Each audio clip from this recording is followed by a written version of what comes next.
ఏపీలో అధికార కూటమి పార్టీలతో పాటు వైసీపీ సైతం కేంద్ర ప్రభుత్వంతో కలిసి పనిచేస్తుందని కేరళకు చెందిన సిపిఎం ఎంపీ శివదాసన్ తీవ్రస్థాయిలో ధ్వజమెత్తారు.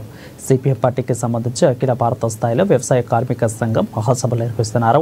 ఇక కడపలో తొలిసారిగా జరుగుతున్న ఈ కార్యక్రమం కోసం పలు రాష్ట్రాలకు చెందిన సిపిఎం ప్రజాప్రతినిధులు, ఇతర నేతలు, కార్యకర్తలు హాజరయ్యారు. ఈ సందర్భంగా కడప నగరంలో భారీ ర్యాలీ నిర్వహించారు.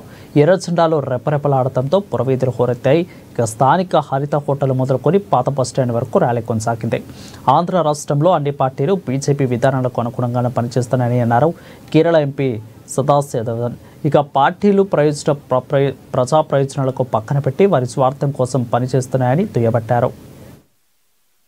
కౌన్సిల్ సమావేశాలు ఈరోజు, రేపు, ఎల్లుండి 3 రోజుల పాటు మన కడప నగరంలో జరుగుతున్న సందర్భంగా భారీ ప్రదర్శన, బహిరంగ సభ ఏర్పాటు చేశాం.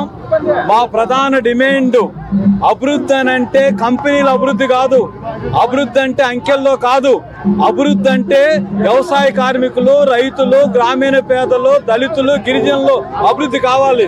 అది జరగాలంటే దున్నుకోవటానికి భూమి ఇవ్వాలి, ఉండటానికి 10 లక్షలతో ఇల్లు కట్టించి ఇవ్వాలి, కౌలుదారులకు హక్కులు ఇవ్వాలి, ఉపాధి హామీని అమలు జరపాలి, భారత రాజ్యాంగాన్ని కాపాడుకోవాలి.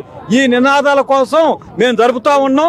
కాబట్టి కేంద్ర ప్రభుత్వం వెంటనే తమ వైఖరిని మార్చుకోవాలి. అమెరికాకి లొంగిపోయి టారిఫ్లు విధిస్తే మన వ్యవసాయం అంతా మొత్తం విధ్వంసం అవుతుంది. కాబట్టి ఇవన్నీ చర్చించడానికి ఇక్కడ ఏర్పాటు చేశాం. దీని కొనసాగింపుగా రేపు 16వ తారీఖున ఢిల్లీలో పెద్ద కన్వెన్షన్ పెట్టాం. చంద్రబాబు నాయుడు గారు, అలాగే రేవంత్ రెడ్డి గారు, మీ వైఖరి మార్చుకోండి.